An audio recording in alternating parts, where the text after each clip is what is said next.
¿Optimistas o pesimistas? Oye, que este era el Buzón Ciudadano, el Club de los Optimistas.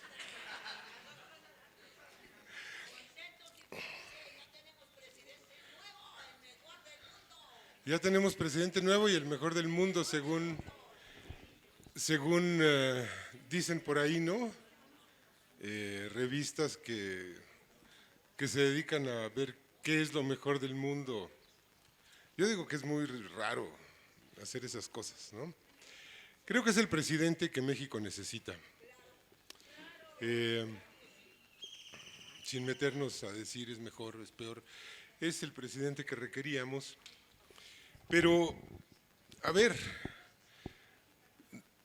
este presidente es el que México requiere, no solo por una persona, sino por todas, porque es la representación de una amplia mayoría del país que el 1 de julio del año pasado no fue a una elección. Esto no fue elegir entre 2 o 3 o 4 proyectos políticos, entre varias plataformas de gobierno partidistas, entre Anaya, Mid y López Obrador. No fue una elección, fue una insurrección. Esto hay que tenerlo claro, de veras. Es decir, hubo un sector de ese 53% que nos reconocieron porque fraude hubo. Hay que tenerlo claro. La elección de 2018 no fue ni más ni menos fraudulenta que la de 2012 y que la de 2006. El punto es que el fraude no les alcanzó, pero de que lo hicieron, lo hicieron. Rosy Preciosa. Hola, Pedro.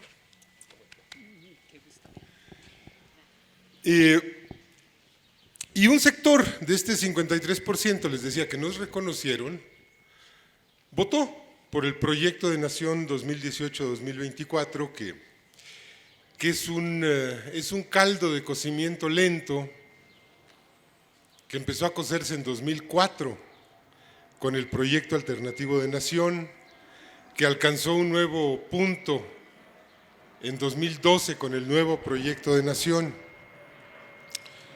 y que si mucho me apuran, está en la lumbre tal vez desde 1982, que es la primera vez en que un sector de la izquierda del país decide que es posible y necesario, además, transformar a la nación por la vía electoral y pacífica.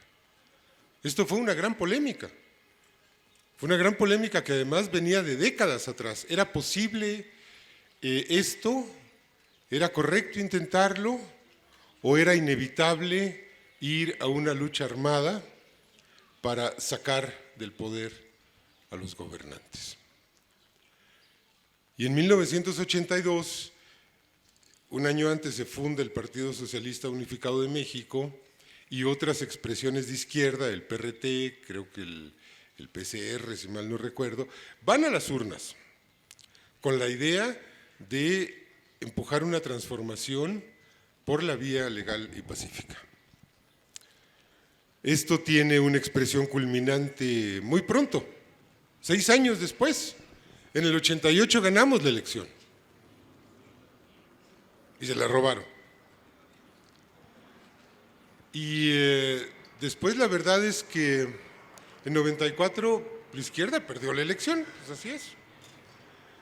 Y 6 años más tarde, en 2000, pues también perdimos la elección, ni modo.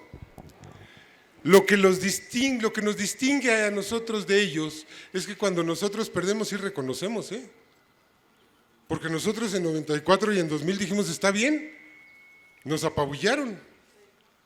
Me acuerdo que en 94 Pablo Gómez salió del ya Instituto Federal Electoral diciendo fue la madre de todas las madrizas, pues ni modo. Pero cuando nosotros ganamos ellos se roban la elección. Y tuvimos que remontar ese fenómeno y esa tendencia a lo largo de 3 elecciones, porque se iban a robar la elección en 2018.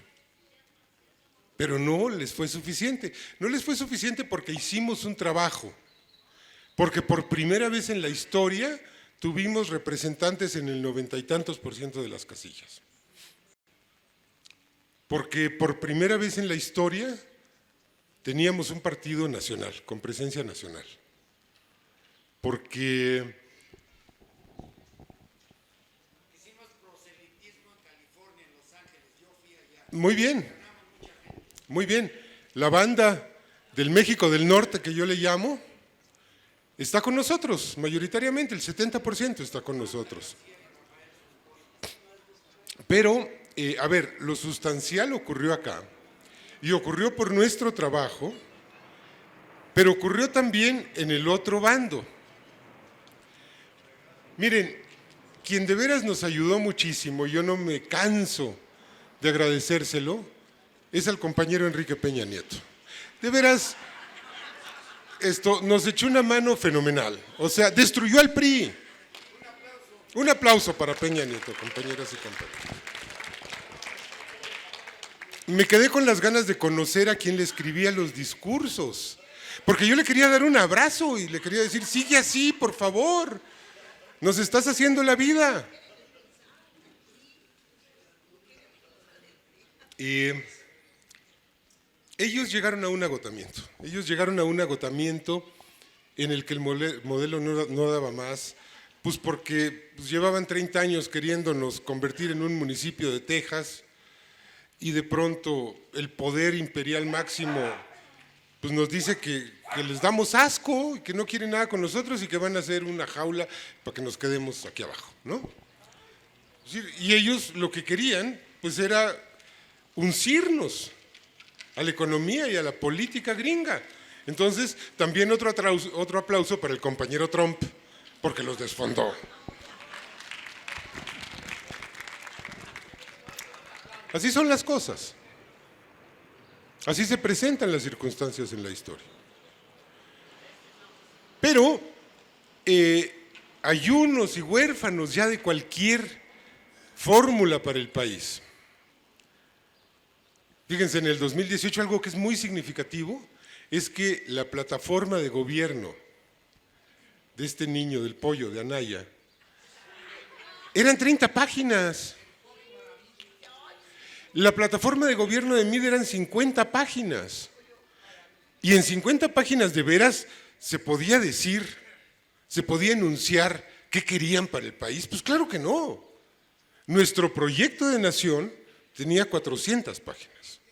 Y nos quedamos cortos y dejamos muchas cosas sin decir. Era el único proyecto viable, porque ellos no tenían, ni unos ni otros, eran lo mismo. Y en esa circunstancia, una mayoría de la sociedad dijo, no los queremos más, los queremos fuera del poder. Eso es una insurrección. Una insurrección es sacar a un grupo gobernante del poder. Y el pueblo se insurreccionó. Muchos no conocían las propuestas de López Obrador, pero conocían demasiado bien las propuestas de los otros. Las habían sufrido en carne propia. Teníamos 240,000 muertos, 30,000 desaparecidos, regiones enteras en la postración económica, el acanallamiento de la población, y la gente no quería más eso y dijeron, no, se acabó con estos. En ese sentido, pues, este gobierno que estamos celebrando todavía, pues es producto de una insurrección popular, pacífica, legal, democrática, pero insurrección.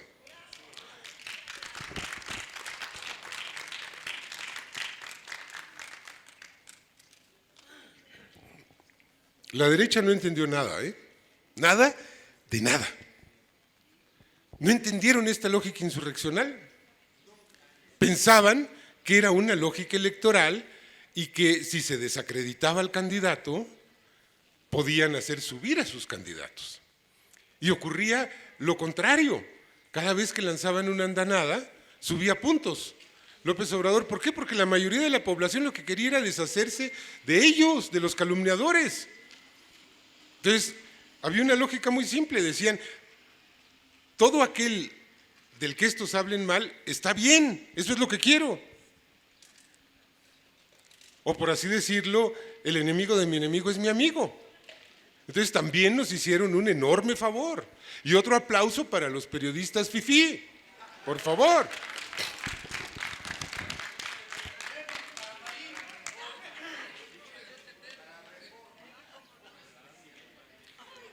¿Y qué nace de una insurrección? Puede sobrevenir el caos. Es frecuente en la historia que las insurrecciones terminen en el caos. Y puede ocurrir también que terminen en un contragolpe de la reacción, como pasó en Egipto. En la primavera esa egipcia maravillosa que acabó primero con los fundamentalistas y después con los militares gobernando y rompiéndole la cabeza a palos a los que habían tirado al régimen de Hosni Mubarak. Pero puede sobrevenir también una revolución. Y quiero decirles que lo que ocurre a partir del 1 de diciembre no es un cambio de gobierno, no es una sucesión presidencial, se llama revolución. Entendámoslo, estamos viviendo una revolución. ¿Y qué es una revolución? Pues una revolución es un empeño súbito, masivo, intenso, por destruir el orden establecido y por construir uno nuevo. Lo podemos definir así. Y lo que caracteriza los momentos revolucionarios, esto lo dicen mucho los autores clásicos, es que lo viejo no termina de morir y lo nuevo no termina de nacer. Por lo tanto, son momentos de extrema confusión. Son momentos en los que la realidad se nos presenta como muy contradictoria. Parece que se avanza, que se retrocede, que no se sabe a dónde se va, porque se están cayendo los paradigmas, se están cayendo las certezas, se están cayendo las convicciones. ¿Cuántas instituciones hemos destruido en estos 100 días de gobierno? Instituciones que nos acompañaban desde el nacimiento. Es decir, cada ciudadana y ciudadano mexicano sabían desde que eran fetos que era el Estado Mayor Presidencial y que había que tenerle miedo porque eran bien ojéis y porque eran absolutamente incontrolables. Pues no existe más el Estado Mayor Presidencial.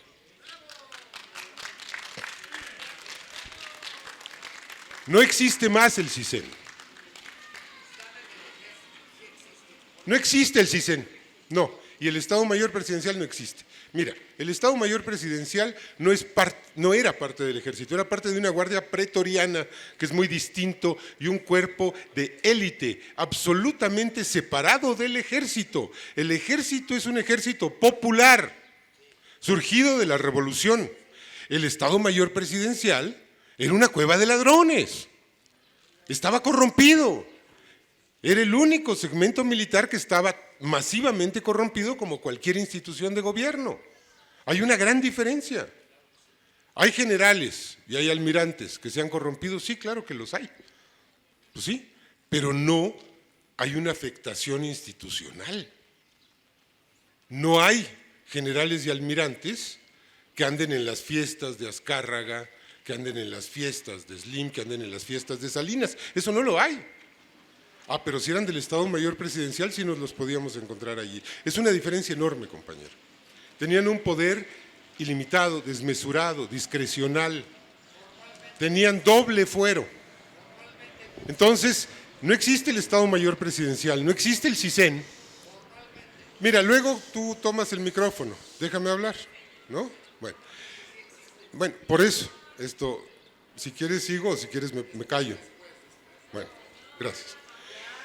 El CISEN, que sabíamos que nos espiaba hasta la hora de ir al baño, no existe más. Eso desapareció.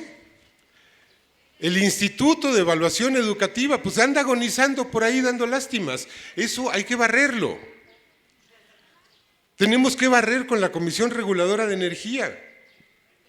Tenemos que barrer con la Comisión Nacional de Hidrocarburos, tenemos que barrer con todas esas trincheras que se construyó el neoliberalismo para quitarle potestades al Estado y para impedir que se pudieran hacer políticas públicas de acuerdo con el mandato soberano de la sociedad.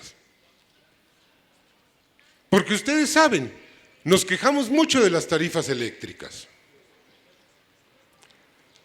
Pero ¿quién determina las tarifas eléctricas? ¿La Comisión? No, las determina la Comisión Reguladora de Energía, compañera. Y esto fue parte de la maniobra para destruir a la Comisión Federal de Electricidad. Y la Comisión Nacional de Hidrocarburos fue parte de la maniobra para destruir Pemex, para amarrarlos de manos, para entregarlos en condiciones totalmente desventajosas a la competencia con las transnacionales y las nacionales privadas del sector energético. Y díganme ustedes, anda ahí el bando fifí proclamando y exigiendo contrapesos. Y de veras habría que sentarlos en un pupitre y decirles, mira, en el siglo XVIII hubo un mono francés que se llamaba Montesquieu, que escribió un libro que se llamaba El espíritu de las leyes y proponía la división del poder público en ejecutivo, legislativo y judicial. Esos son los contrapesos. ¿Quieres más? Bueno, fíjate que en el siglo XIX los liberales ganaron una guerra y le ganaron otra guerra a Francia para establecer el federalismo, el pacto federal, la soberanía de los estados. Ahí están los contrapesos históricos de este país. ¿No tienen contrapesos? ¿Les cae? No, lo que no tienen es dinero del poder. Lo que no tienen es chayote, lo que no tienen es una mayoría del pueblo, lo que no tienen son sus mecanismos de fraude para imponerse.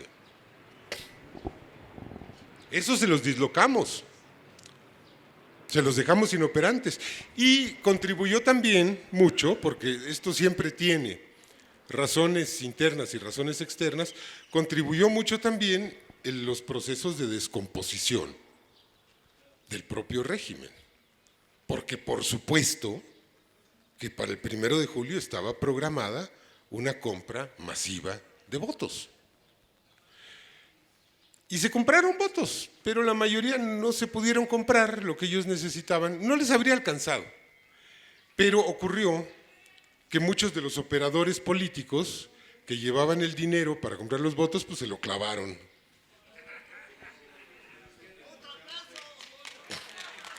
Compañeros rateros, operadores políticos, priistas y panistas, un aplauso.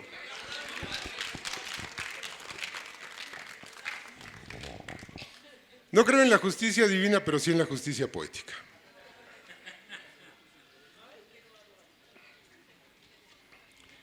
Y yo los alenté desde Twitter, ¿eh?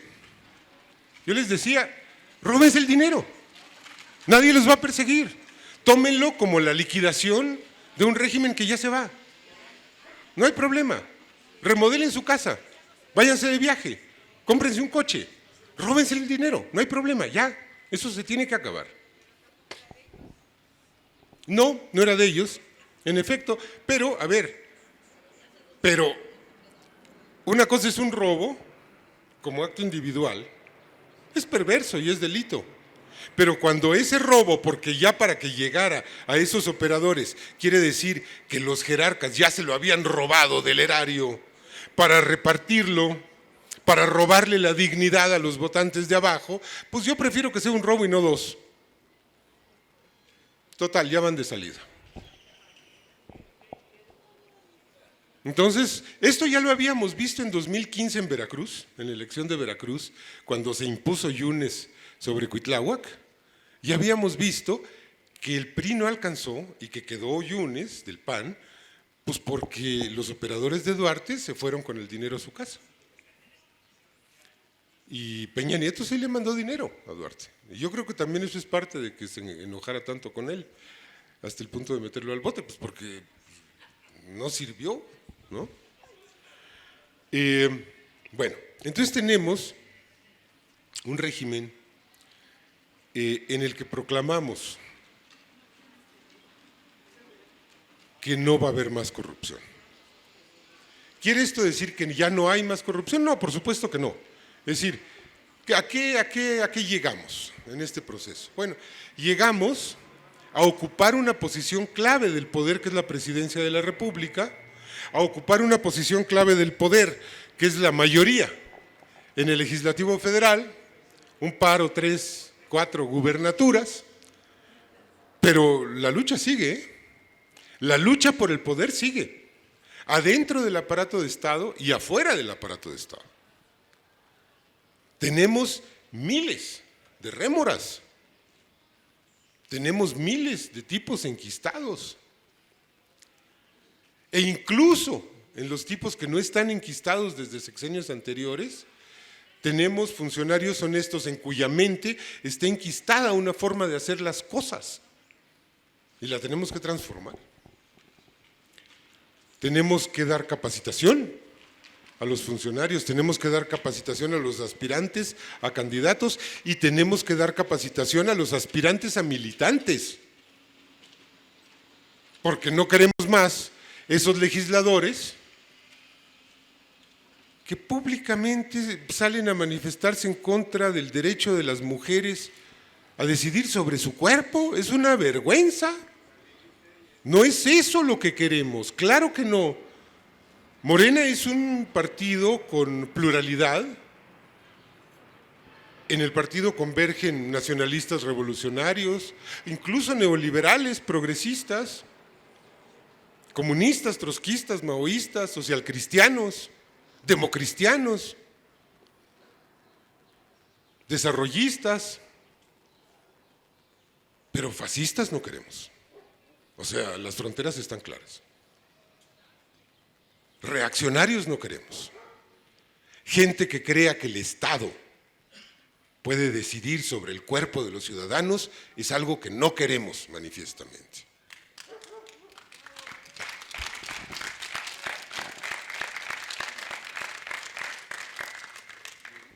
Pero, bueno, las cosas se van formando con lo que hay, al calor de las circunstancias. Y yo he dicho aquí varias veces, a mí me encantaría estar haciendo la cuarta transformación en Finlandia. Pero Finlandia no necesita cuarta transformación. O sea, no sé en qué ande Finlandia, pero pues yo vivo en México y aquí hay que hacerla. Y aquí tenemos una herencia de acanallamiento, de atontamiento, de mentalidad privatizadora que hay que erradicar y combatir. Bueno, una de las disputas fundamentales por el poder reside en el poder sobre las estrategias de seguridad pública, de seguridad interior y de seguridad nacional. Hemos tenido durante décadas estrategias absolutamente equivocadas, perniciosas e incluso criminales.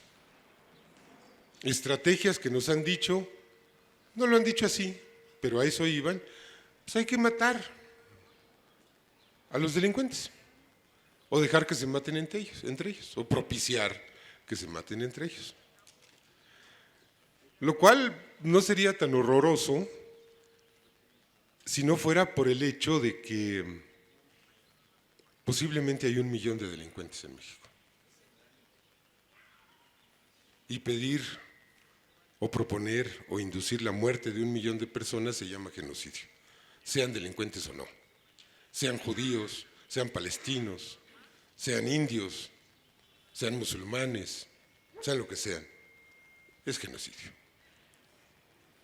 No podemos admitir eso. Por eso Felipe Calderón, a fines de 2006, lanzó al ejército y lanzó a la marina a enfrentar, dijo, el narcotráfico. Pues sí, pero ¿qué es el narcotráfico? El narcotráfico no nada más son capos, no nada más son sicarios, no nada más son pozoleros. El narcotráfico también son 400,000 campesinos, amapoleros y marihuaneros. El narcotráfico también son niños, halconcitos. El narcotráfico también son amas de casa que tienen que estirar el gasto y no les alcanza y pues venden dosis. El narcotráfico también son estudiantes que pues tratan de pasar unos gramitos ahí para poder sobrevivir. Las grandes mayorías de los narcotraficantes son víctimas, no victimarios. Son víctimas de una política económica criminal que expulsó a millones de personas del campo y los dejó sin nada en la vida. Unos pudieron irse a Estados Unidos, otros andan aquí vendiendo chicles o no sé qué, y pues otros se fueron al narco.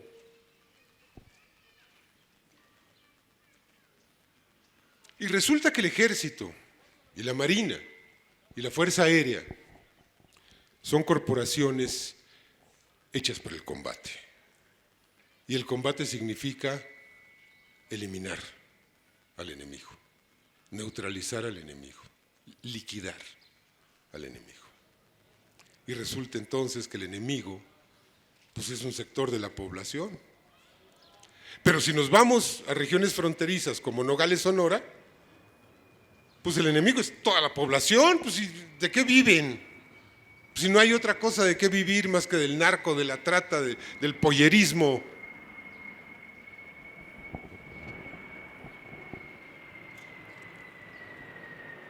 Entonces, ¿de qué viven los campesinos de la Sierra de Guerrero?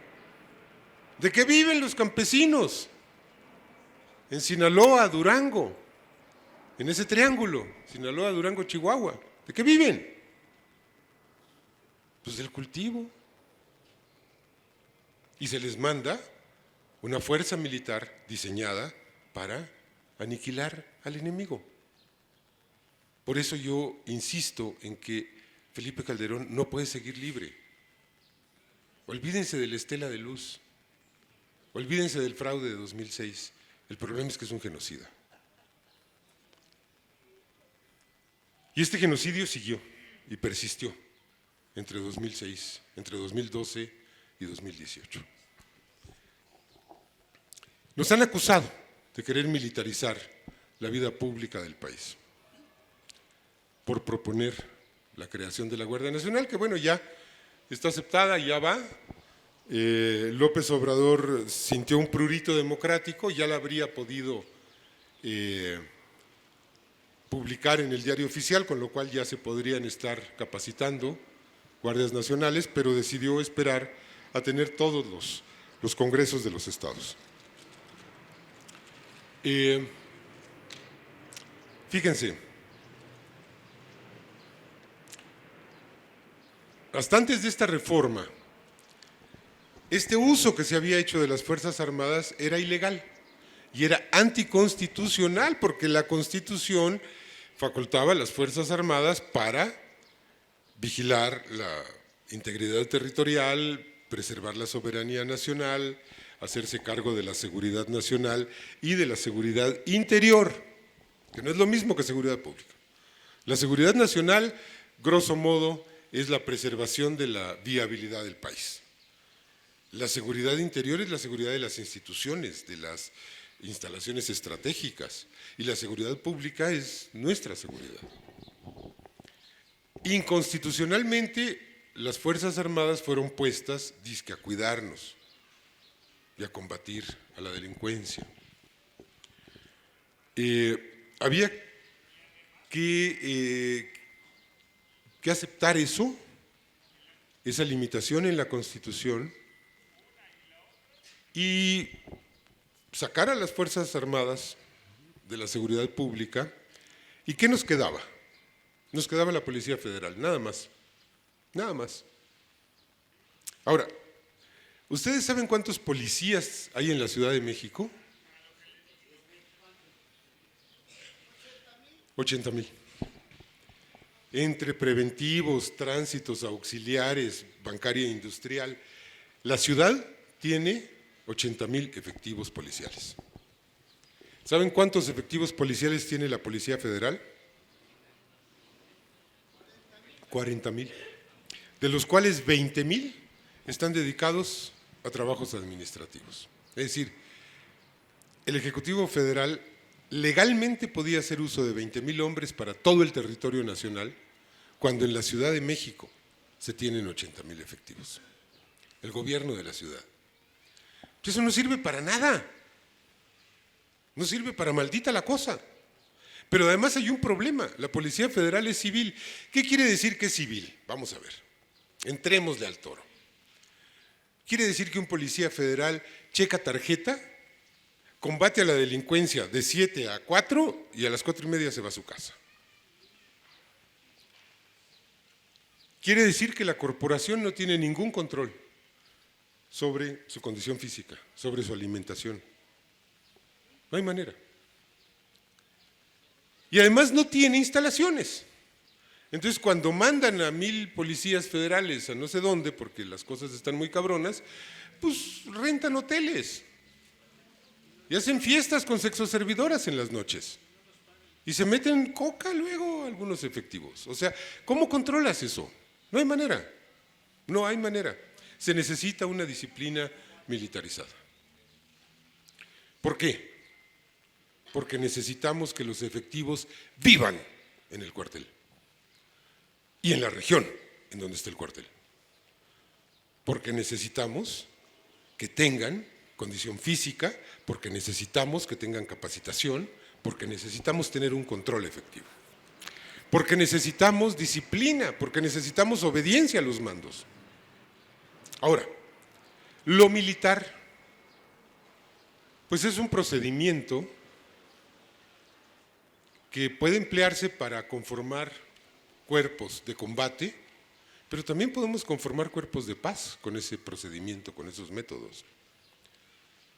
Podemos imaginarnos perfectamente una corporación con disciplina militarizada dedicada a la prevención del delito, no a aniquilar delincuentes, no a bombardear desde helicópteros en ciudades como en Nayarit, no, a identificar, a ubicar, a detener y a presentar ante un tribunal a presuntos responsables.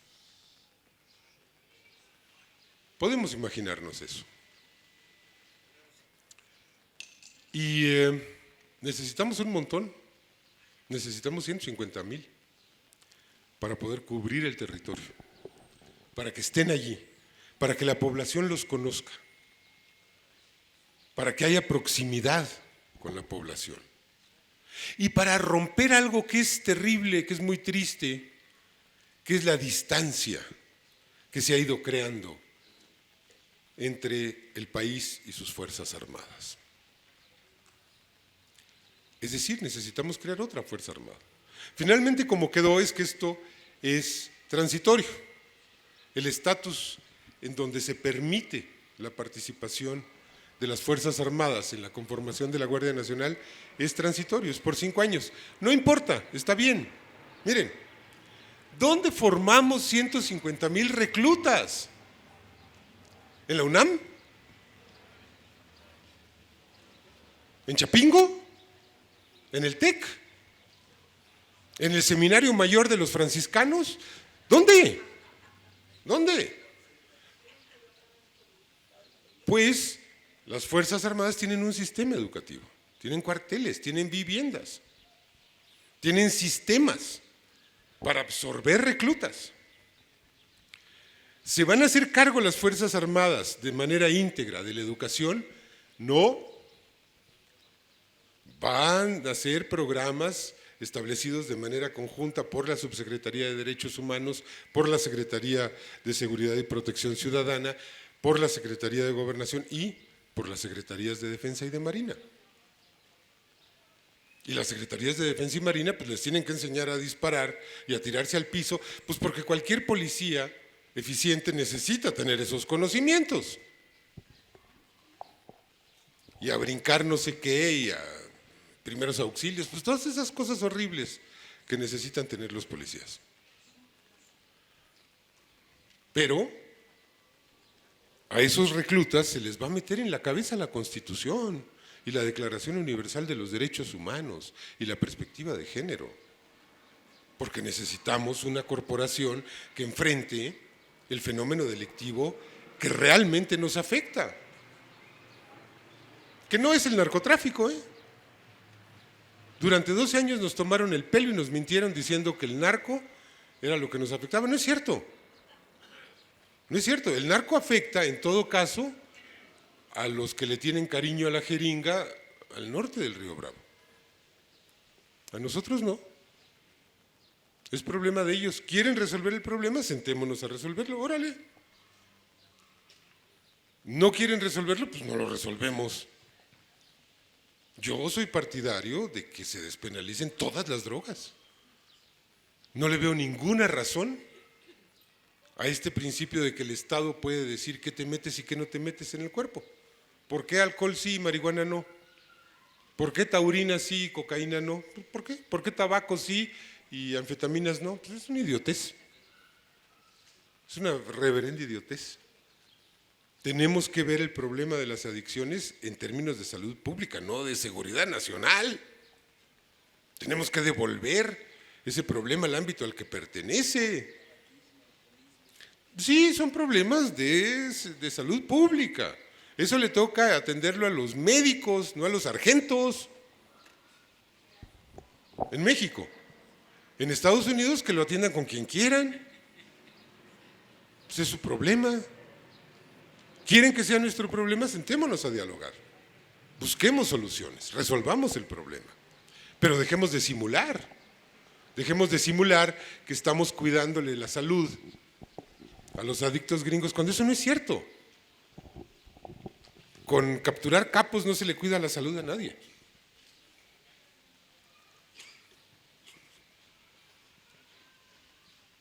¿Cómo vamos a enfrentar la delincuencia? Quitándole su base social. Más que encarcelando gente y bombardeando casas y haciendo balaceras y persecuciones, pues démosle trabajo a los que necesitan trabajo y que por no tenerlo se han pasado a las filas de la ilegalidad. Démosle un lugar en el mundo a los jóvenes que no lo tienen, que están marginados del mercado laboral y marginados del sistema educativo, de la educación media y superior. Démosles un propósito en la vida. Hagamos una revolución de las conciencias para extirpar toda esta basura que nos metieron durante 36 años, de que lo importante era triunfar, hacerse rico, rápido, por encima de lo que fuera. Pues le dimos el modelo ideal de negocios al narco, hicimos la escuela moral para los narcos con eso. Es el mejor negocio del mundo, visto desde una perspectiva neoliberal. Perfecto para emprendedores. Puedes fundar tu cártel en 2 años. Y en 5 puedes tener un jacuzzi con caldo de oro. Y a los 10 estás muerto. Es totalmente compatible y coherente con esta fiebre de la utilidad, la ganancia, la productividad, la competitividad, la rentabilidad. No hay mejor inversión que comprar 1 gramo de cocaína en el Suchiate y venderlo en el Bravo. Ese culto a las inversiones rentables y productivas, ahí desemboca. Esa sustitución del bienestar como objetivo último de un país por la utilidad nos lleva a la delincuencia organizada. Y cuando tenemos una masa de millones de jóvenes bombardeados por todas las tentaciones del consumo desaforado y ninguna posibilidad lícita real de inscribirse en esa fiebre, pues lo que estamos creando son narcos.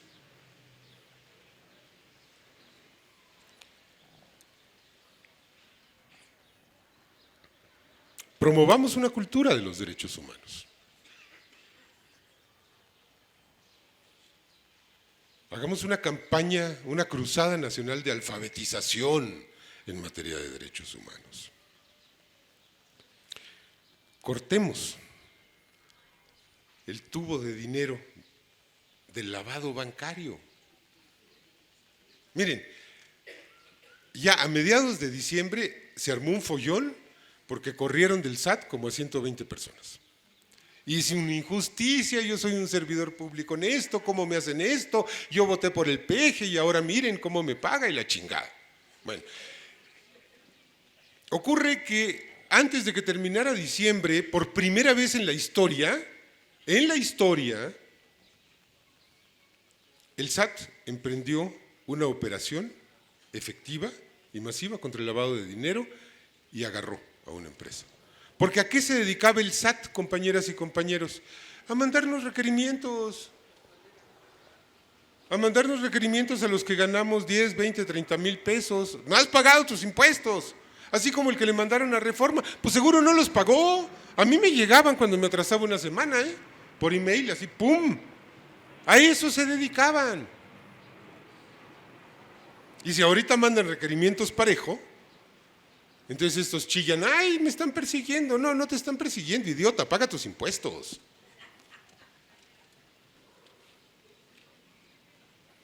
Pero por primera vez en este sexenio, el SAT protagonizó una operación en contra del lavado de dinero a gran escala.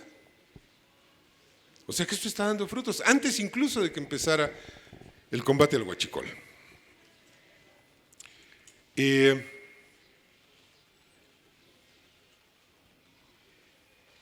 Tenemos que dignificar las cárceles.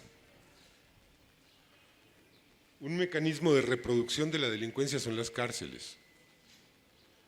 En México, en el marco legal mexicano, está vigente el principio de reinserción social, que antes se le llamaba readaptación y antes rehabilitación.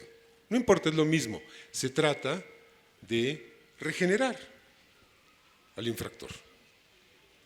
Se trata de reconstruirle al infractor una ética social que le permita vivir en sociedad sin ser un peligro para los demás, para las leyes, para nada de esto. Si renunciamos a ese principio, pues nos quedan dos, el de la seguridad de la sociedad y el de la venganza, no hay más. Quien crea que una sociedad puede estar segura metiendo al 10% de sus ciudadanos al bote, pues no, esa es una sociedad mutilada, no es una sociedad segura. Quien crea que vengándose podemos reducir los fenómenos delictivos, pues vean Estados Unidos. A cada rato les andan inyectando Baigón a unos infelices para matarlos, la gran venganza del Estado. Y sigue habiendo asesinos seriales, y sigue habiendo masacres. Así no, así simplemente se degrada el Estado, se degrada la sociedad y se rebaja al nivel moral mismo de los delincuentes. No podemos tolerar un Estado asesino, no podemos tolerar. Lo que proponía el Bronco, pues hay que cortarle la mano a los que delinquen, ¿no? Bueno, entonces hay que cortarle la lengua a los que dicen pendejadas, empezando por ti, mano, ¿no?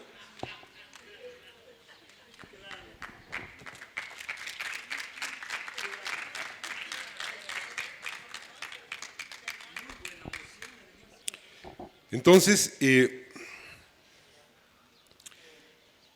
rehabilitar las cárceles,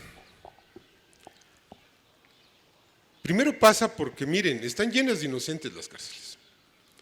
Si están llenas, legalmente quizá no sean todos inocentes. Sí, hay muchos inocentes presos que no han sido sentenciados y que por lo tanto son presuntos inocentes, no presuntos culpables.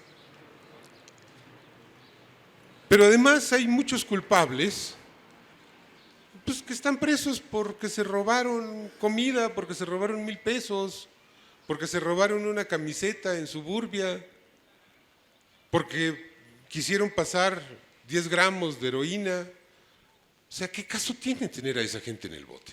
¿Son un peligro para la sociedad? No, la sociedad fue un peligro para ellos. Es clarísimo. A esa gente hay que sacarla de la cárcel. Y el Estado tiene que tomar control sobre las prisiones porque pues ahí gobierna la delincuencia. Y hay una corrupción terrible. Y las prisiones se han vuelto una universidad del crimen, ahí se aprenden técnicas delictivas, ahí no se aprende la vida honesta. Pero además hay un factor ético fundamental aquí, que es que, miren, tenemos grupos vulnerables, sectores de la población en situación de vulnerabilidad, discriminadas y discriminados, indígenas, mujeres, jóvenes, personas con discapacidad, ancianos, pertenecientes a la diversidad sexual. Pero nunca pensamos en los presos, en las presas y en los presos. Y todos estos sectores, de alguna manera, se puede apelar a la empatía de la gente para ir a su rescate. Cuando se trata de ir al rescate de los presos, nadie levanta la mano. Los presos que se chinguen, porque nos agraviaron y porque nos ofendieron.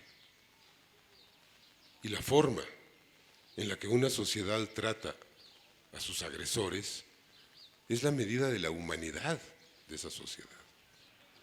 Si hay un recorte presupuestario, los presos se mueren de hambre, ¿eh? Son la última de las últimas prioridades del Estado. Y estamos mal.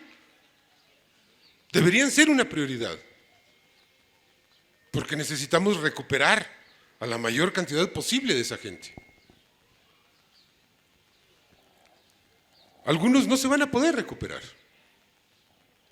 En algunos no se va a poder extirpar la raíz del mal, por así decirlo. Bueno, hay que asegurarse de que tengan condiciones dignas de encarcelamiento, ni modo. Pero no que estén sujetos a la extorsión, a que los maten con pedazos de vidrio. Esto es terrible. Y tenemos también que emprender una política de pacificación. Muchas regiones están desgarradas, no solo descompuestas, sino desgarradas. Porque esta estrategia de descabezar cárteles se ha traducido en una atomización de los cárteles, en una fragmentación. Y tenemos zonas del país en las que cada barrio es un cártel, si no es que cada familia es un cártel. Esto lo vemos en Michoacán, lo vemos en Guerrero.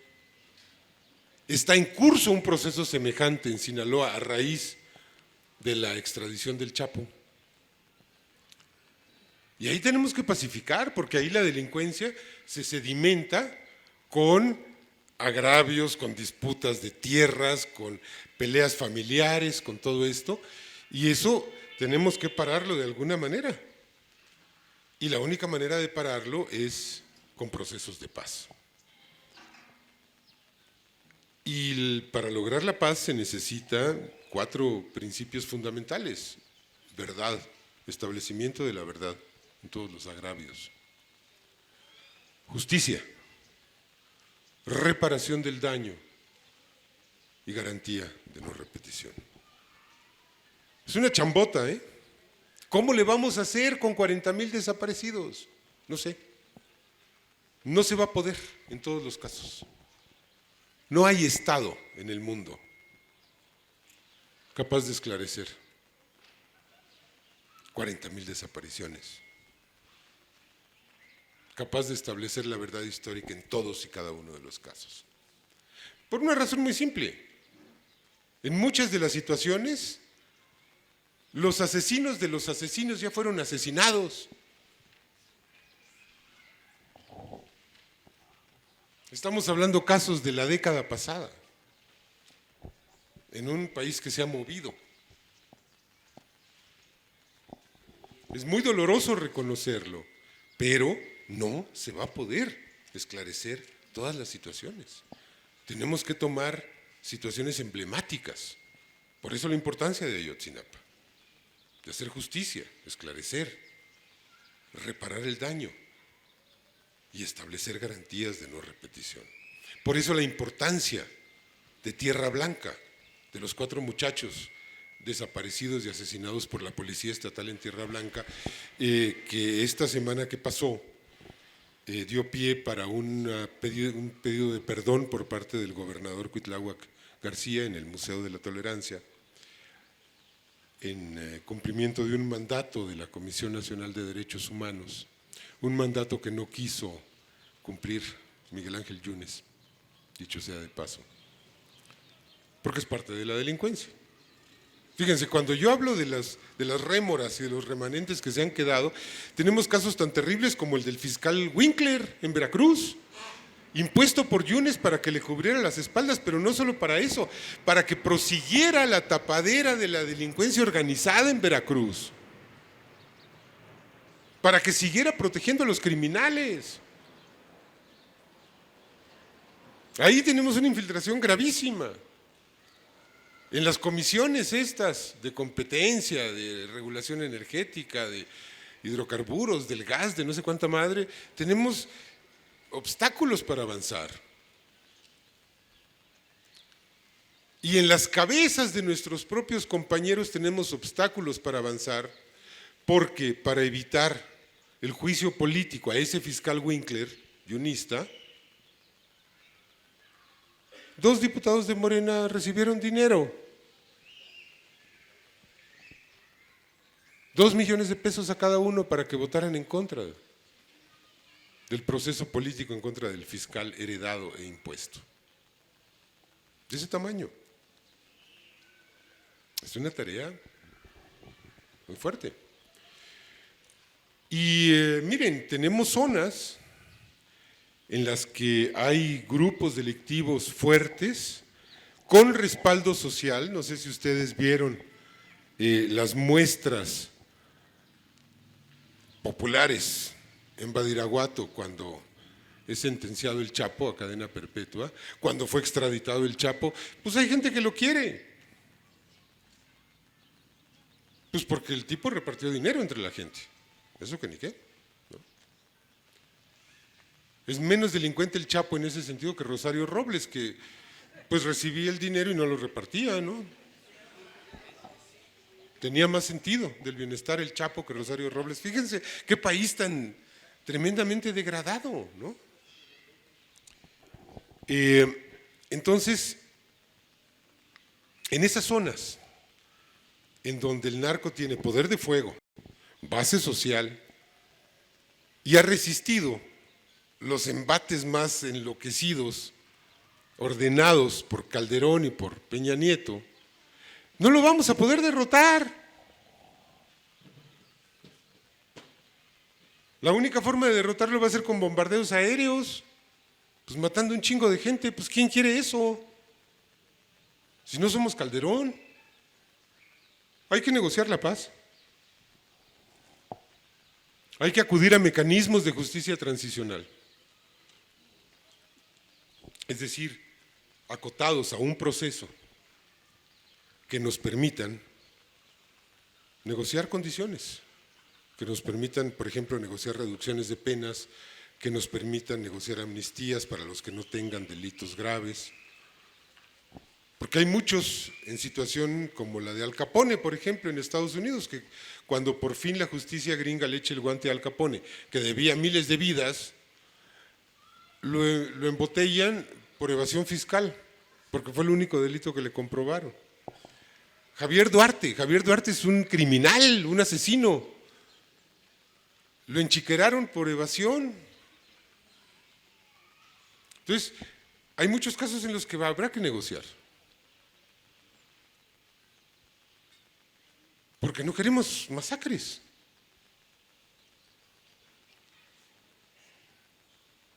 Y porque el Estado tiene que ser más sensato que los criminales. No podemos vivir eternamente en un duelo de insensatez. Si la vida humana es el bien supremo, entonces tenemos que cuidarlo y tenemos que parar el baño de sangre. Para todo eso necesitamos una corporación armada que se encargue de la seguridad pública. Que si hay acuerdos de paz y reparación, vea que se cumplan. Que tenga una mirada sobre todo el territorio para observar los fenómenos delictivos y enfrentarlos con inteligencia antes que a balazos. Que evite esto que está pasando. Me dicen, no tengo confirmado el dato, me dicen que del 1 de diciembre para acá han sido asesinados 14 luchadores sociales. Entre ellos el compañero de Morelos. ¿Qué es esto? Pues este es un vacío de poder que hemos tenido que enfrentar porque el gobierno federal no tiene una corporación para cuidar a estos compañeros. Y si ustedes me preguntan quién mató a este activista de Morelos, yo les diría, miren, hay 3 posibilidades. Bueno, vamos a poner que hay 4. Vamos a poner que fue un conflicto pasional o de deudas. Hay gente que cree que esas cosas pasan, yo creo que no. ¿Quién lo mandó matar entonces? Si no fue eso. Mira, vamos a decirlo así.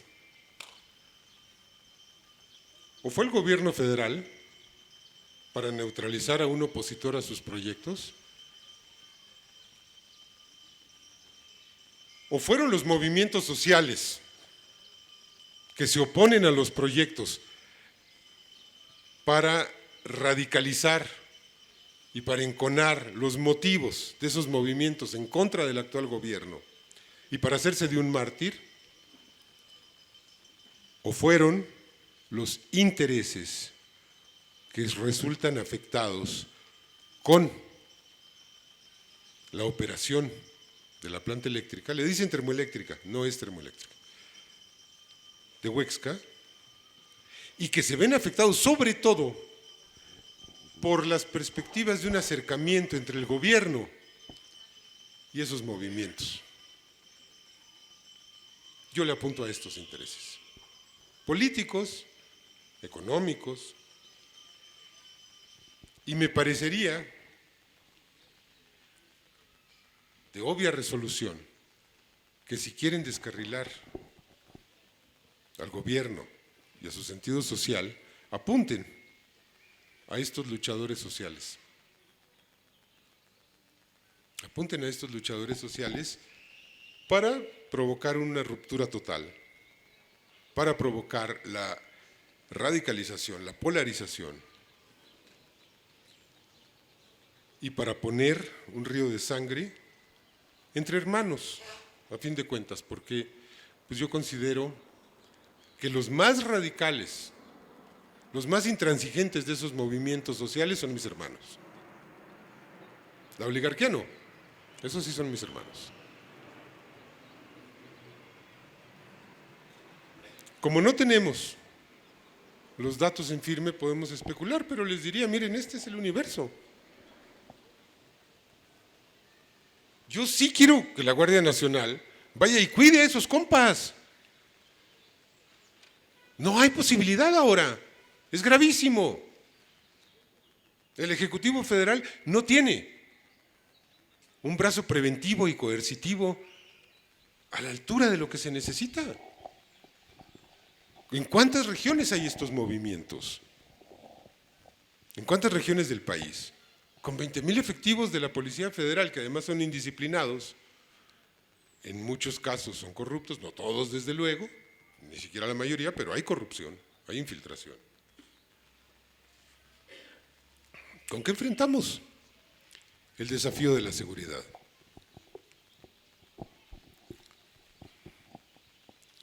¿Con qué enfrentamos el problema de las poblaciones huachicoleras? Frente a estos asuntos acuciantes, cuando a mí me acusan de que quiero militarizar la vida pública del país, pues me da risa. Es decir, digo, compa, no estás entendiendo nada de nada. Porque los militares mexicanos tienen su gloria y su tragedia en su disciplina al poder civil. Porque sí, los militares mexicanos tienen un negro historial de violaciones a los derechos humanos. Podemos empezar en el 68 si quieren. Pero ¿saben qué? En todos los casos, esas violaciones han sido cometidas en obediencia a órdenes del poder civil. El 68, la guerra sucia. ¿Sí o no? La guerra contra el narcotráfico. No es el mexicano un ejército como el resto, ¿eh? Nunca ha dado un golpe de Estado. 8 de cada 10 generales y almirantes son hijos de campesinos y de obreros. Y ustedes pueden ver esta disciplina en dos cosas que están documentadas en video. Miren, a fines del Peñato se lanzó una incursión, creo que en Texmelucan o en Palmarito, en Puebla, en un pueblo huachicolero, y pasó algo terrible, y es que un militar ejecutó a un presunto delincuente que estaba herido en el suelo. Hay video. Una cámara de seguridad tomó video de eso. Es una violación atroz de los derechos humanos. Con una diferencia de meses, el siguiente video que registra una interacción entre huachicoleros y soldados es un video en el que hay civiles agarrando a tubazos un transporte militar en Hidalgo. Porque quieren correrlos del pueblo, porque quieren captar combustible, porque hay un derrame. Y le rompen los focos al vehículo militar, a un Homer. ¿Qué creen? Estaba artillado con una Barrett 50. Con una ráfaga habrían causado más bajas que los que causó la explosión. ¿Y qué hicieron esos soldados? Se contuvieron. ¿Y cuál es la diferencia entre una circunstancia y otra? El mando civil. ¿Qué se les manda hacer a los soldados? Se contuvieron. Tenían los medios, no solo para defenderse, sino para hacer talco a esa muchedumbre. No se movieron. Esta es la diferencia de mandos civiles, supremos. Y entonces nos dicen, ¿por qué no el mando civil? A la Guardia Nacional en sí. Pues porque miren, cuando se mete un civil en la jerarquía militar, se armó un desmadre. Así de simple. Porque las líneas de mando civiles no tienen la disciplina de las líneas de mando militares. Porque cuando tú eres un encargado de un pelotón y te mandan a una misión y se te mueren 5 efectivos, tú eres responsable. Lo cual garantiza que vas a cuidar a tus efectivos. Esto no existe en el mundo civil. Por eso el mando operativo tiene todo el sentido del mundo que lo ejerzan militares. Ahora, ¿tienen los militares una cultura innata de violación a los derechos humanos? Me parece que no. Me parece que estas violaciones ocurren cuando se pone a fuerzas de combate a interactuar en ámbitos civiles. Pero eso no quiere decir que los militares son asesinos por naturaleza. Tal vez sean máquinas de matar, pero eso es otra cosa. Pero se saben contener, ¿eh? Y si les dices no dispares, no disparan. No disparan. Entonces, esto es muy importante, ver esta diferencia. A mí me parece entonces que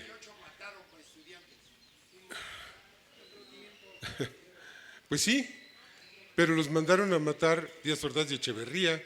No fueron los generales los que decidieron salir a la plaza de Tlatelolco a matar estudiantes, ¿no? Entonces, miren, estos son los factores pues que me llevan a pensar que necesitamos urgentemente esta corporación, que no es una regresión, que no es un atentado a las libertades, que no es un peligro para los derechos humanos. Tenemos que ver el fenómeno en su conjunto. A mí me han acusado en múltiples ocasiones en estos meses de renegar de mis propias posiciones. No es cierto. Nunca me he manifestado en contra de los militares per se. Es más, siempre los he defendido y siempre he dicho, la culpa no es de los militares, es de los mandos civiles que los mandaron a hacer cosas para las cuales no están capacitados. Lo vengo diciendo desde 2006. Están las hemerotecas. No he traicionado mis ideales, no he cambiado de chaqueta para nada. Yo creo que es importante que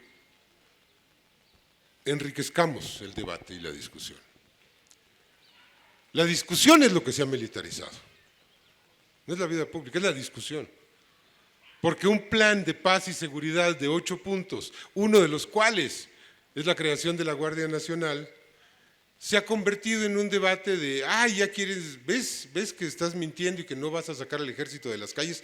Claro que vamos a sacar al ejército de las calles. Claro que vamos a sacar a la Marina de las calles. Los cuerpos de combate no deben estar en las calles.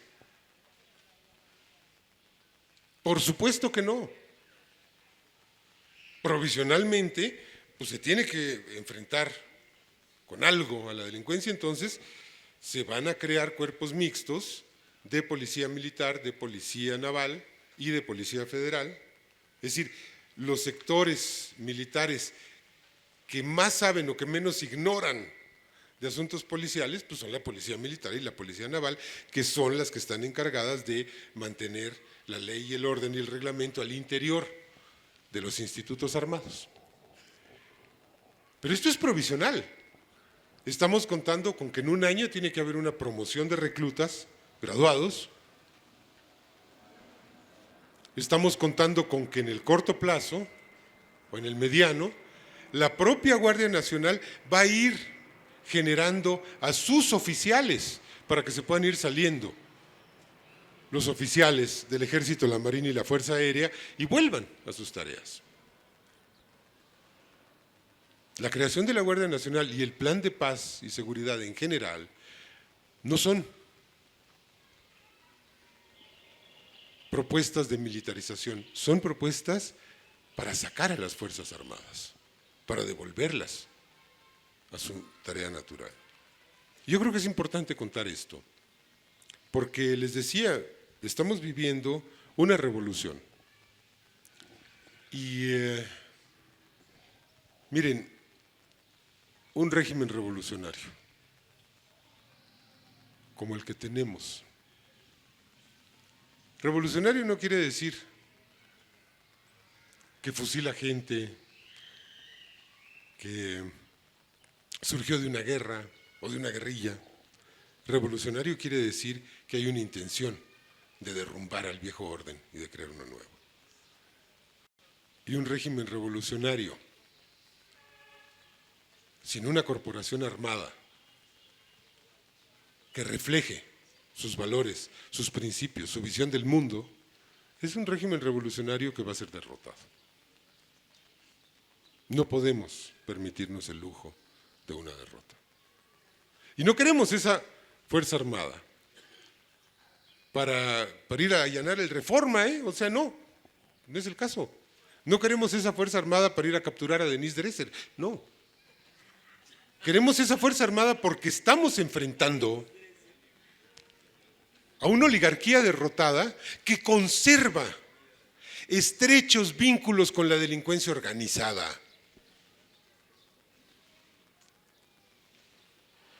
Queremos a esa corporación armada porque Twitter no es la única vía de desestabilización ni la más importante. La más importante es matar a un luchador social. La más importante es armar un desmadre en una localidad. La más importante es salir una fuerza paramilitar a intimidar a un pueblo. Y claro que son capaces de hacerlo. Los conocemos. Sabemos los vínculos de la delincuencia con los fiscales y las policías estatales. Miren el caso de Nayarit, el mono este que era el fiscal Beitia, que ahorita está preso por narcotráfico en Estados Unidos. ¿Se acuerdan del helicóptero ametrallando Nayarit?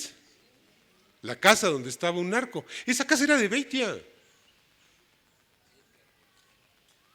Oscar o Edgar, como sea. Es un ejemplo, es uno entre miles.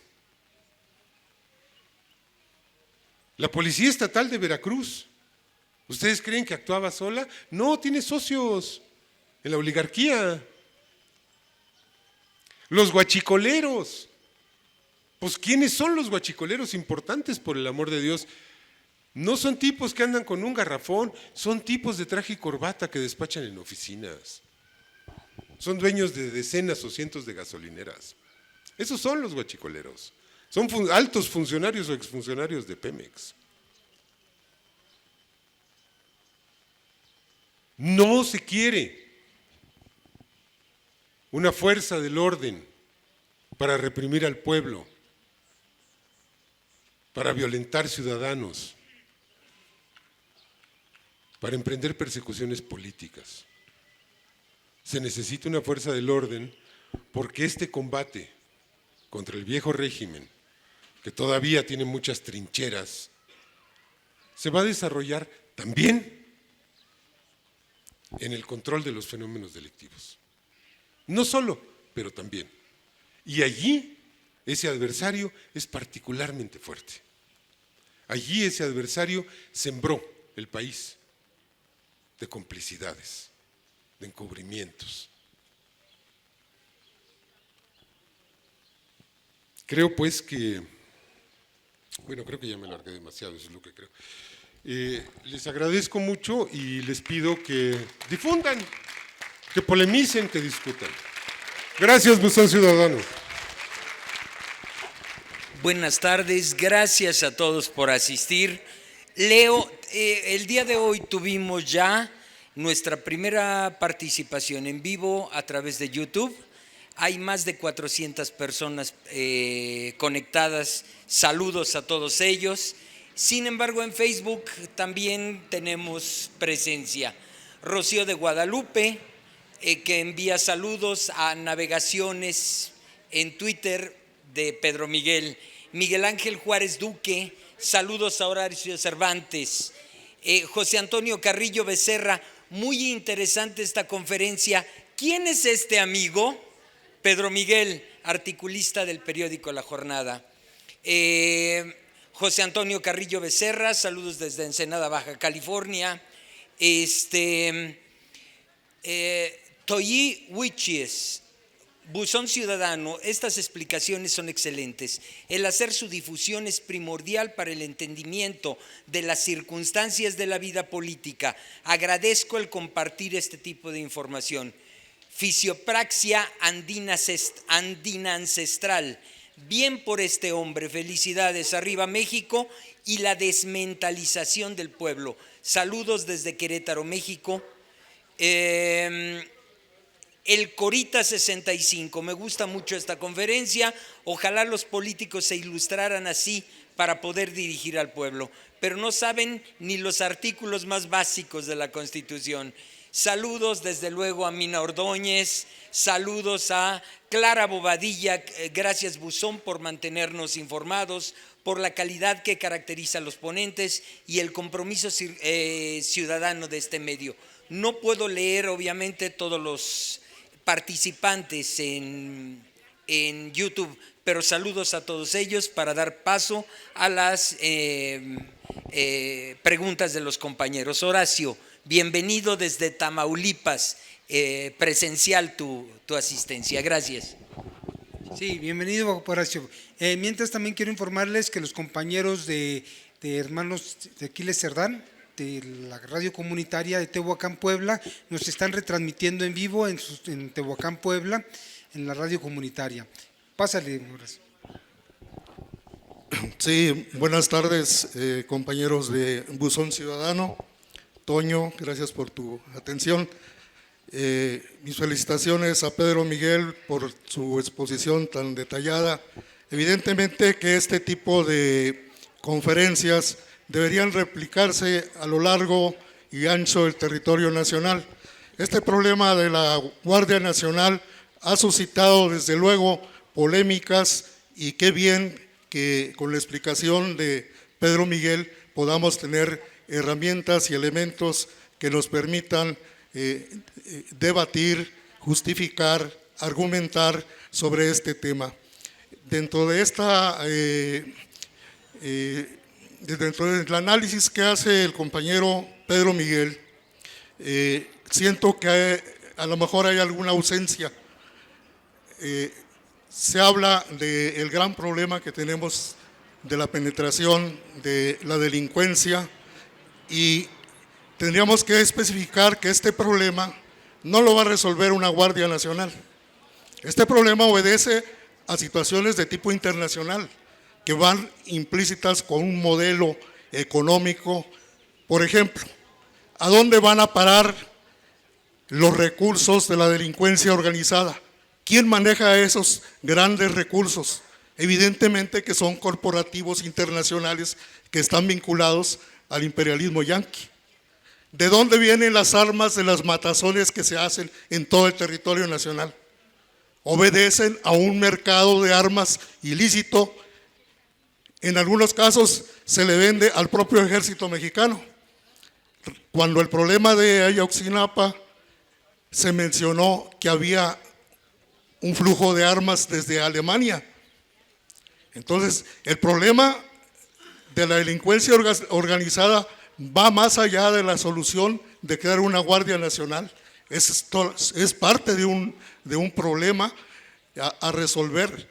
Tenemos que ver que este es un problema global, internacional, y que tiene que haber una política también de defensa de nuestro gobierno para frenar el flujo de armas que vienen de Estados Unidos. Y esto tiene que ser una demanda independientemente de que le guste o no le guste al gobierno norteamericano. Tenemos que velar por la seguridad primero de nuestro país. Ahí sí me gustaría escuchar un planteamiento de Pedro, de qué manera se va a ver esta relación entre Guardia Nacional y relaciones internacionales. Gracias. En efecto, yo omití referirme a la arena internacional. Tú tienes toda la razón. Es decir, la globalización económica conlleva una globalización de la delincuencia. Eso es clarísimo. Y sabemos que el gran beneficiario del narcotráfico es Wall Street. Cientos de miles de millones de dólares para sus lavanderías, ¿no? Sí. Pero mira, no es nuestra bronca. A ver, aquí el problema es, ¿qué puede hacer México como país soberano para enfrentar el problema? Lo que haga el gobierno de Estados Unidos, pues no tenemos mucho control ahí. Podemos buscar de alguna manera ingeniosa llevar a Trump a una solución sensata. Si le conviene, le aplicará, y si no le conviene, no. Entonces, yo reiteraría, a ver, eso está fuera de nuestras potestades. Que Colombia, Venezuela, Bolivia, Perú dejen de sembrar coca, pues eso no es bronca del gobierno mexicano. Entonces, desde luego, si no se despenaliza la droga, México seguirá siendo un país productor y de tránsito y en menor medida consumidor de estas drogas. Pero la escala de estos problemas yo creo que son perfectamente solubles, es decir, se puede arreglar esto. Desde luego, mira, en las reuniones del equipo de transición en las que se redactó el Plan Nacional de Paz y Seguridad, estuvieron presentes el canciller Marcelo Ebrard y nuestro representante ante la ONU, Juan Ramón de la Fuente. Esto te permite aquilatar la importancia que se le da al teatro internacional, ¿no?, de estos asuntos. Y tomaron parte activa en las discusiones internas del equipo de transición para formular una política de paz y seguridad. Pero lo principal no está allí, lo principal está en lo que nosotros hagamos. Hay algo que no se nos puede olvidar, más, nunca. Somos un país soberano. Tenemos las decisiones nacionales en nuestras manos. Uno de los propósitos fundamentales de este gobierno es hacer efectiva la democracia, es decir, entregarle el poder al pueblo, crear los mecanismos necesarios para que haya una democracia participativa y directa en la solución de los problemas nacionales. Se está experimentando, a veces fallan, a veces no gustan.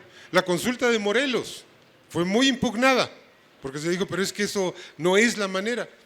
Ok, a lo mejor no es la manera adecuada de hacer la consulta que ustedes querían. Hay que perfeccionar eso. Pero la orientación general va hacia allá, a entregarle el poder al pueblo y a hacer efectivo el artículo 39 de la Constitución que dice que la soberanía dimana del pueblo. En ese sentido, nos corresponde imaginar lo que podemos hacer entre el Bravo, el Suchiate, el Pacífico y el Golfo y el Caribe. Nada más, pero nada menos. Sí, se tiene que llevar el debate a la ONU de la despenalización general de las drogas. Se tiene que llevar el debate de la migración a la ONU. Se tiene que poner en el escritorio de Trump. A ver, nosotros pensamos esto. Con respeto a lo que tú hagas, o sea, si tú decides en tu legislación que vas a sentar en la silla eléctrica a los migrantes, pues es tu legislación, es decir, el mundo se te va a echar encima, estás cometiendo una canallada, pero es tu legislación. ¿Qué nos corresponde a nosotros? Evitar que las mexicanas y los mexicanos se vayan para allá. Esa es la solución real. Esa es la solución efectiva. No podemos seguir siendo un país exportador de población. No podemos seguir nutriendo la economía de Estados Unidos con carne humana barata, porque esa es la raíz de los atropellos que padecen nuestros connacionales. Entonces, sí, pongamos sobre la mesa de Trump un tratado migratorio, pero lo fundamental no está ahí, ¿eh? Lo fundamental es que nosotros, acá, le demos perspectivas de vida digna a los que no las tienen, y por eso se ven obligados a migrar. Y con la droga pasa lo mismo. Con la droga pasa lo mismo, es decir, ¿cuáles son nuestros problemas? Pues nuestros problemas es que el combate al narcotráfico, no el narcotráfico, el combate al narcotráfico nos ha descompuesto el país. Pues hay que parar eso. Hay que parar eso. Y hay que quitarle al narcotráfico mercado laboral, base social y mercado a secas. ¿Cómo vamos a hacer eso? Vamos a atender las adicciones, vamos a prevenir, vamos a educar y vamos a evitar que el adicto se resbale a la criminalidad. Ya bastante infierno tiene con ser adicto. Puta, pues ahora evitemos que se vuelva delincuente. ¿Cómo? Pues vamos a decirle, oye, ¿te quieres picar la vena? Mira, ven aquí, esto está limpio, aquí hay una jeringa desechable, aquí está tu dosis para que no te sobrepases y no empieces a echar espuma por la boca. Así. Porque si no le damos la dosis, va a ir a acuchillar a alguien. No es un asunto de voluntad, es una enfermedad. Yo creo que esta es la respuesta, espero que… Mientras que voy a anunciar las charlas de la vez pasada, que es las consultas ciudadanas, parte fundamental de la democracia, reflexión y análisis con la socióloga Lucía Álvarez Enríquez, que estuvo la semana pasada, que precisamente argumenta esta necesidad o esta importancia de las consultas. Sí, y luego tenemos también la guerra mediática en Venezuela con Carlos Facio y la doctora Blanca Montoya. Continuamos con...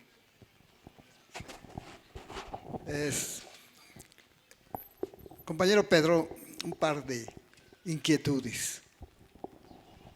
Desde hace muchos años, yo creo, no, pero no sé el porcentaje, a lo mejor usted nos puede dar mayores datos. Las policías municipales y las policías estatales están dirigidas por militares. Entonces, esto de que quieren militarizar, pues, tiene algo de petate del muerto, ¿no? O sea, toda la parte de la seguridad casi siempre ha estado en manos de militares. Esa, por un lado. Y por el otro lado, hay una casta militar.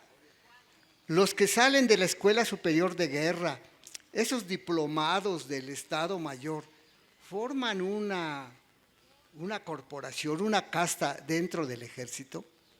¿Nos podría usted hablar de esto? Gracias.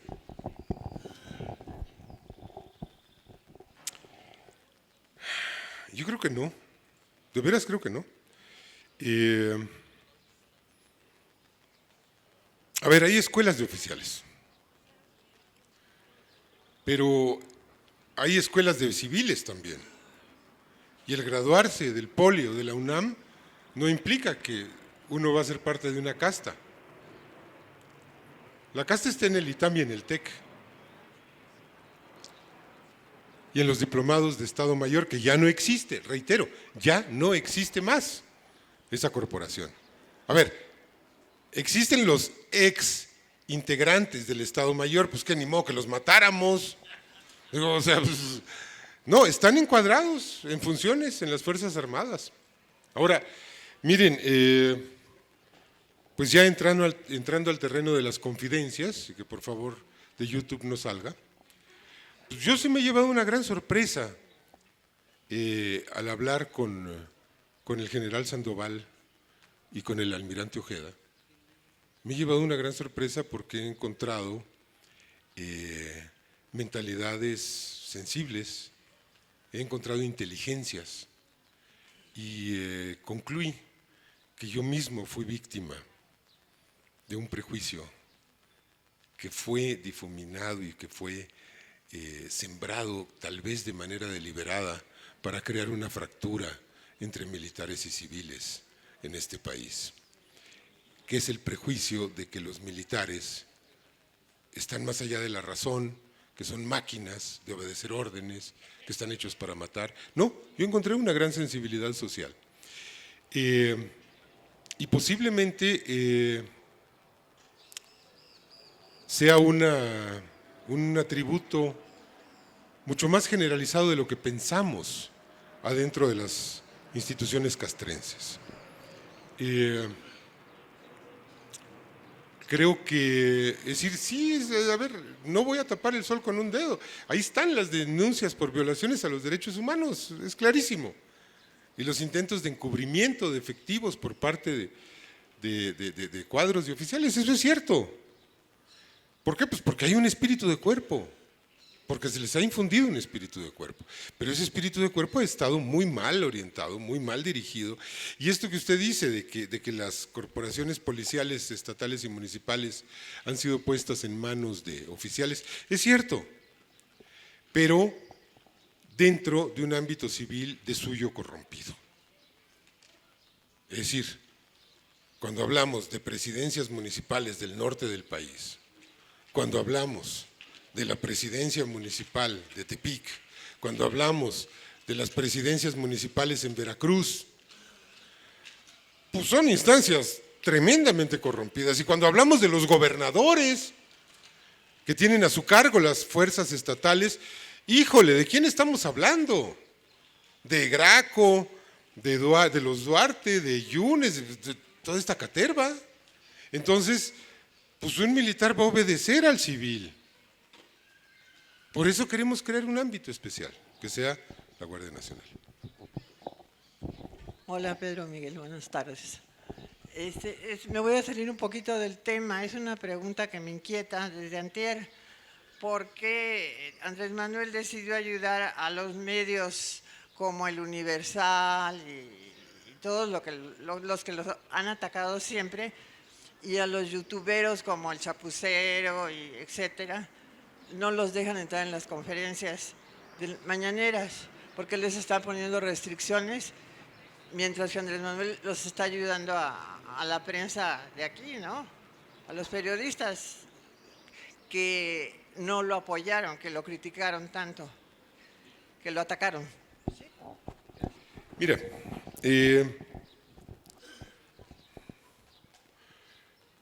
yo creo que el hecho de distribuir de manera justa y equitativa y proporcional los recursos de publicidad, que fueron reducidos a la mitad de la publicidad oficial, creo que es una medida correcta, y distribuirlos de manera justa sin importar la línea editorial de los medios. Creo que así debe ser la democracia. Creo que el Reforma debe tener recursos. Y el Universal, y Milenio, y la Crónica, y la Razón deben tener recursos.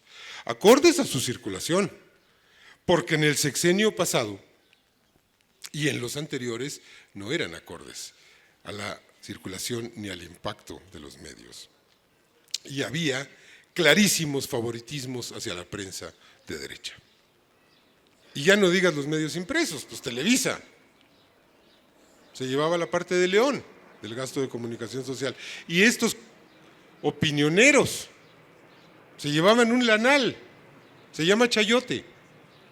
Pones un sitio web con lo que rebuznaste en la tele o en la radio y ya te llenan de banners del gobierno y sacaste un dineral. Eso es chayote. Eso por un lado. Y por otro lado, mira, sin afán de entrar en polémica, el chapucero no es un medio, el chapucero es un señor bastante chapucero, con la pena que esto no tiene los estándares de profesionalismo mínimos requeridos. Es decir, a ver, miren, ir a comprar un bisturí no lo vuelve a uno cirujano, y abrir una cuenta en Twitter no lo vuelve a uno periodista. También tenemos que entender esto, ¿eh?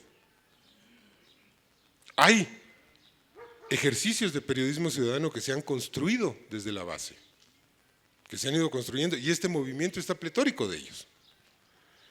Pero, ojo, son la minoría, esos medios que han logrado alcanzar una profesionalización y un rigor. Hay, en cambio, una multitud de youtuberos, de tuiteros, de facebookeros, que no son medios, o sea, que no les puedes creer porque no tienen un sistema profesional de validación de la información.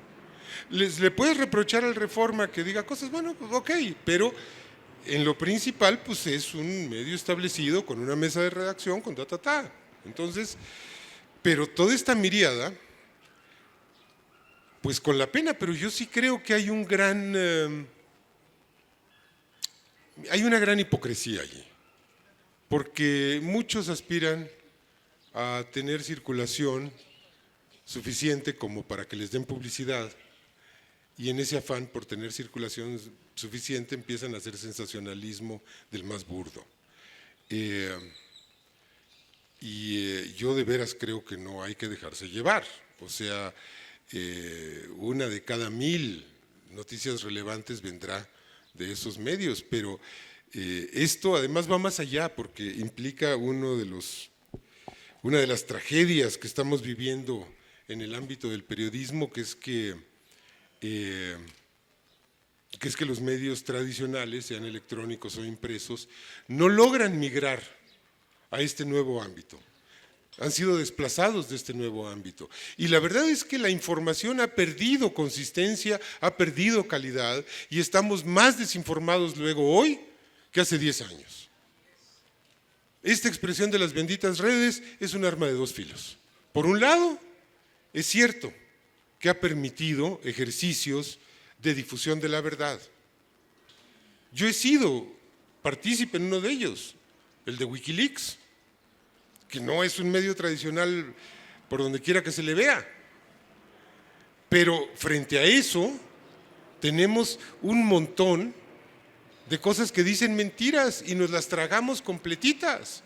Y hay millones de páginas, esto que se llaman México News, La Neta, La Verdad, esto quién sabe qué, La Polaca, Tu Diario de Confianza, que no dicen nada, pero que además viven de canibalizar la información de los medios que invierten dinero en producir esa información, y estos agarran y se la roban, y además la adulteran, y además la deforman. Esto me parece muy grave.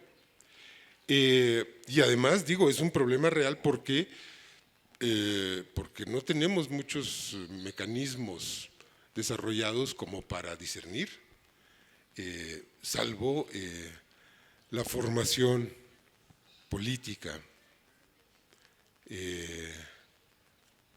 ¿Cómo validamos todo lo que nos está vomitando Internet? ¿Cómo nos abrimos paso hacia la verdad? ¿No? Bueno, es un ejercicio que hay que difundir, que hay que dilucidar, que hay que crear.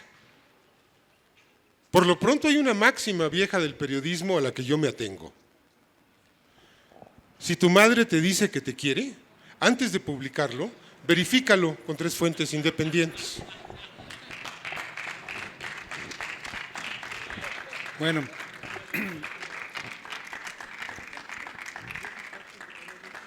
me parece un tema que hay que abordarlo, de los medios. Yo creo que es necesario, amerita todo un tema de traer 4 o 5 periodistas y que estén abordando el tema, y un youtubero para darle esa posibilidad de defensa, ¿no? De que también rebata y se discuta. Y me parece muy interesante el ejercicio. Bueno, continuamos con las preguntas.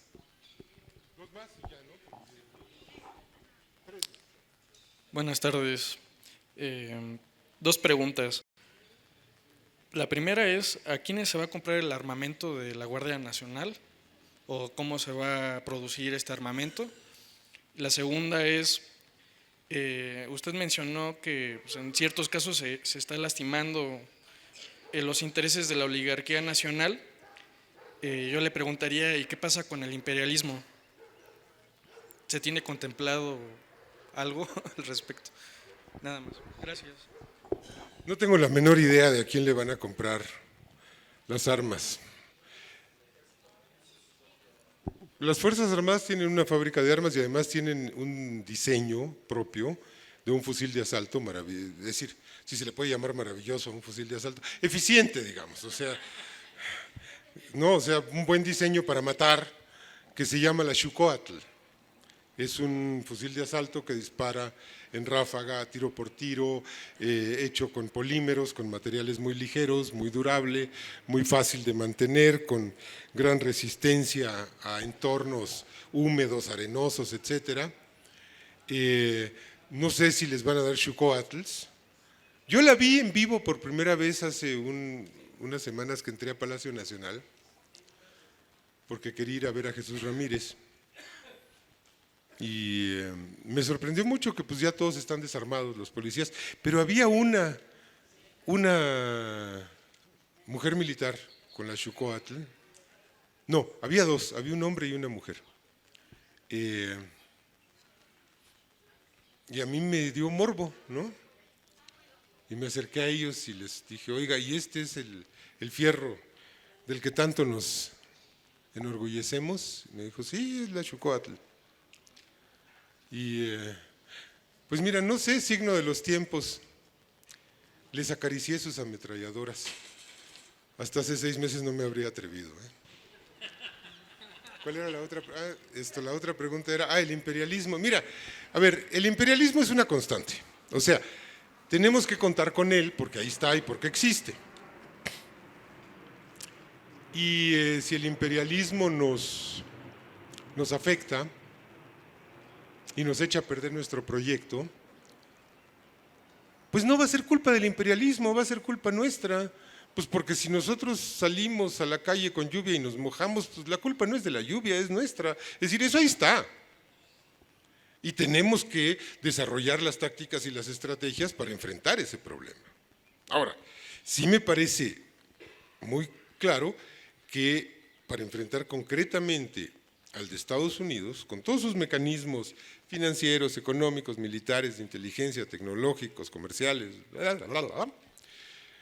pues tenemos que empezar por construir una postura digna, porque las posturas dignas son la primera línea de defensa de la soberanía nacional. Y creo que el gobierno de López Obrador es la prueba, es decir, la verdad es que no se han metido con nosotros. Y miren la clase de energúmeno cruzado con chupacabras que es el pinche Trump, ¿no? O sea, es una bestia incontenible. Y la verdad es que no se ha metido con nosotros. Pues sí, habla de los migrantes, bueno, pero pues está en su territorio. Pero se le ha mantenido a distancia, y es más, se ha mantenido una comunicación y un contacto. ¿Por qué? Por dos razones básicas. Primero, porque no nos hemos hincado. Y segundo, porque el señor se da cuenta de una cosa, de que este es un gobierno fuerte. No es la piltrafa que era Peña Nieto o la piltrafa que era Calderón, que se tenían que arrodillar, ya no ante la Casa Blanca, ante la embajada. ¿Y por qué? Porque tenían cola que les pisaran, porque a Calderón lo incrustó en Los Pinos el embajador Tony Garza, pues si lo hemos documentado en Wikileaks. Y porque a Peña Nieto le tienen un expediente de este tamaño desde que era secretario de Finanzas del Estado de México. O sea, lo habrían podido pedir en extradición, para que me entiendas. Y fue como una gran caballerosidad de Trump no hacerlo. O sea, entonces, pues, ¿qué podías esperar de dignidad? Ese tipo se cuadraba. Y entonces aquí se establece una dinámica tremenda, que es que pues el abyecto se gana el desprecio, y se gana la insolencia. Y el digno se gana el respeto.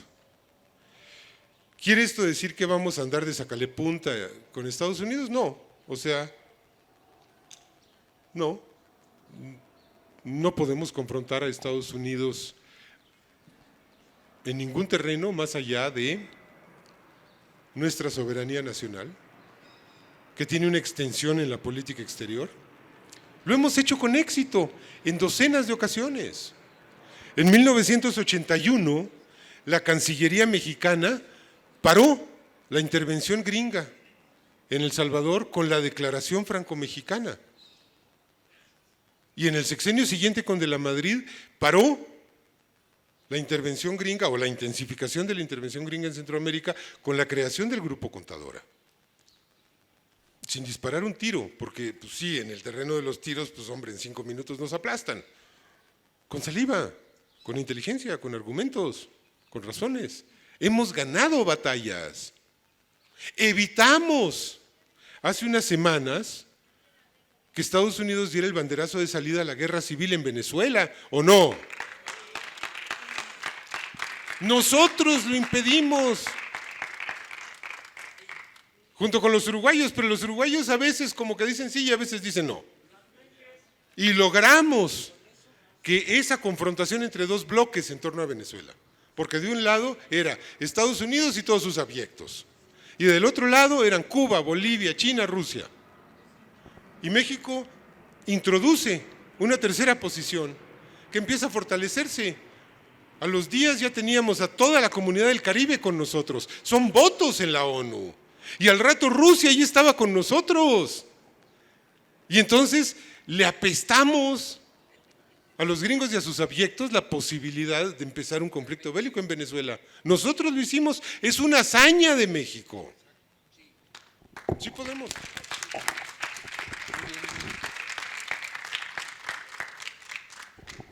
Me auno a lo dicho inmediatamente, anterior. Aún así, pienso que es digno de tomarse en cuenta el factor Estados Unidos, porque históricamente, hablando de la historia, nomás por mencionar una o dos cosas, perdimos más de la mitad del territorio por esa invasión que nos hicieron. Más del 87% de nuestras relaciones comerciales las llevamos con ellos y tienen gran influencia económica e ideológica, están presentes. Y hablando de obstáculos, así como decía yo el de Estados Unidos, para lograr la cuarta transformación, hay obstáculos domésticos, la oligarquía, los medios de difusión que están actuando, los empresarios, es decir, el interés económico que no va a soltar fácilmente el querer transformarse y llegar a un país más justo. Eso no lo va a hacer. Estamos a 100 días de ver de cómo se ha luchado con estas transformaciones para llegar a lo que estamos queriendo lograr. Así también, hablando de obstáculos, aquí se ha manifestado sobre el narco. Otra vez, quien hace negocio con eso es Estados Unidos, con la venta de las armas, y el consumo se da allá y los muertos los ponemos acá. Y quiero preguntarle, hablando de ejércitos, tenemos un ejército ahí en Chiapas, el ZLN. Yo quisiera saber qué se va a hacer, qué postura se va a tomar. ¿Se les va a dejar allí como hasta la fecha? En fin, ¿qué acción se va a determinar en esta transformación que se va en camino?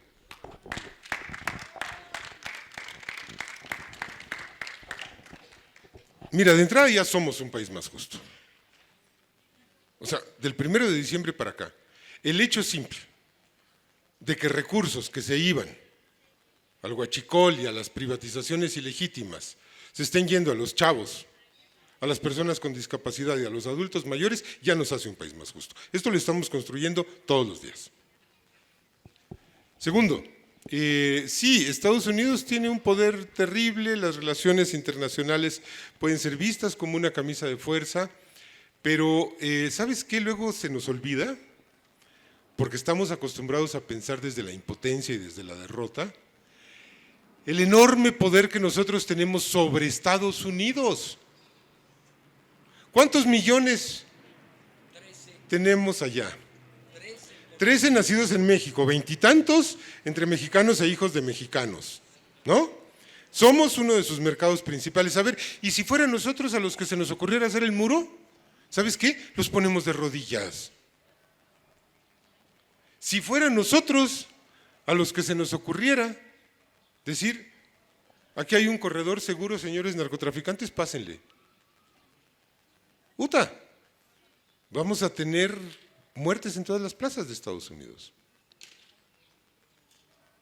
¿Tú te imaginas? Digo, no soy partidario de eso, ni lo deseo, pero mira, si los cientos de miles de personas originarias de países islámicos que viven en Estados Unidos les representan tal pesadilla de seguridad, imagínate la pesadilla que le representaríamos los mexicanos en caso de que hubiera un conflicto. ¿Qué podemos hacer? Podemos hacer muchas cosas. Podemos, por ejemplo, como sociedad, no como gobierno, porque como gobierno no queremos intervenir en los asuntos internos de otros países para que no intervengan en los nuestros. Pero como sociedad podemos hablar con nuestra gente allá y decirles, oigan, inclinen la balanza para que sea Bernie Sanders el candidato presidencial. ¿O no? Todos los que tengan derecho a votar, vayan a registrarse y voten por Bernie Sanders. ¿Y sabes qué? Cambiamos el mundo. Tenemos un poder enorme, desmesurado sobre ellos. Y nos quejamos de la influencia cultural. Sí, pero en nuestra influencia cultural allá, en términos lingüísticos, Los Ángeles es territorio libre y liberado, y Nueva York también, y Chicago también, y Atlanta también. Les impusimos el español, hombre. Veámoslo también así, porque si no, pues nos seguimos viendo como los derrotados y los impotentes. No, podemos nosotros, no estamos mancos, ni estamos pintados.